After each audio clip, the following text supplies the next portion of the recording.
Axis scale in nonlinear relationships. We want to plot y equals 9 minus x squared. So we want to complete the tables below. We'll start with this one because we can't complete this one until we've completed this one.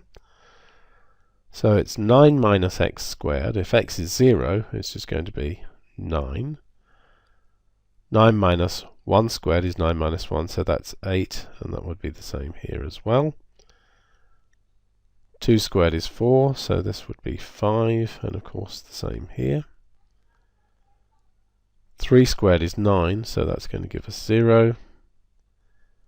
And if we have x is 4, that's 9 take away 16, so that's negative 7,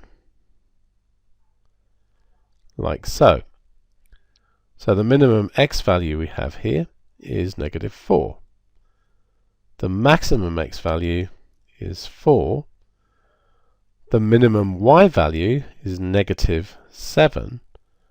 And the maximum y value is 9. What scale could we use if given this squared paper on which to draw? So the x's go from negative 4 to 4, so that means 8 across. And here we have 1, 2, 3, 4, 5, 6, 7, 8, 9, 10. So if we just used 8 of those squares, that would be a good idea. And if we look at the y's here, that's 16, and we've got 1, 2, 3, 4, 5, 6, 7, 8, 9, 10. So if we used 8 of those 10 and then multiplied by 2. So we know the top is at 9. Let's suppose we put 10 here. So 10, 8, 6, 4, 2. Let's put the axis across here. And negative 4, negative 3, negative 2, negative 1. So that would fit in that direction. So let's go across there and up there. Notice we're not actually asked to do this, but it helps to get the scale and make sure it's right. So that would be negative 4, negative 3, negative 2, negative 1. Here's the origin. 1, 2, 3, 4. So for the x-axis, we're using 1 square to 1 unit, and then negative 2, negative 4, negative 6, negative 8. I probably should have put the arrow a bit more off the bottom. We need to go down as far as negative 7, and up here 2, 4, 6, 8, 10. We need to go up as far as 9, so that fits nicely up there. And that means that the y-axis has 1 square equal to 2 units. We want to plot y is 2 minus 3x minus 2x squared. We want to complete the tables below. Now I'm going to complete the table fairly quickly, but just to show you what we're doing here.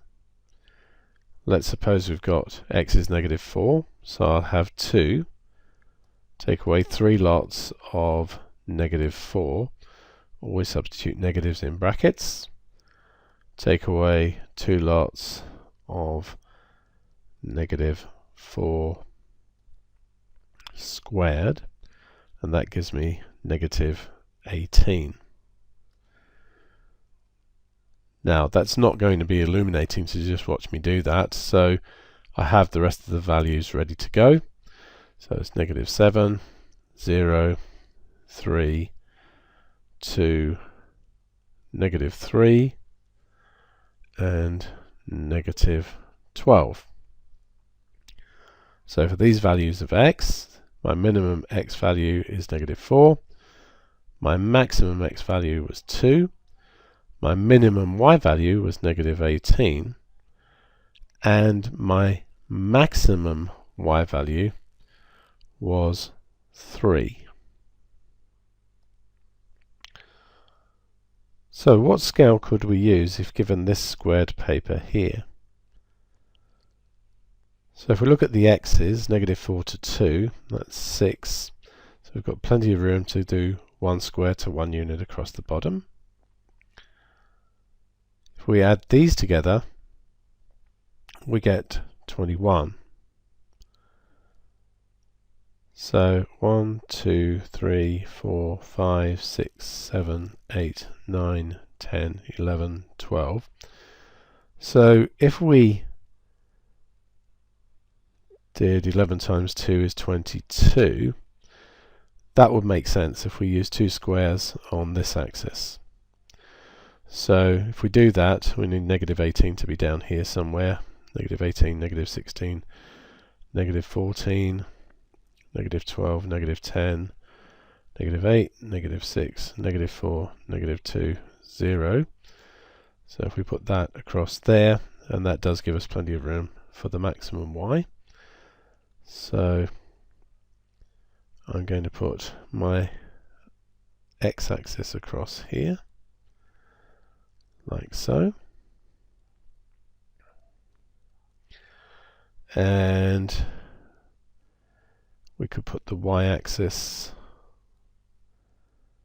about here.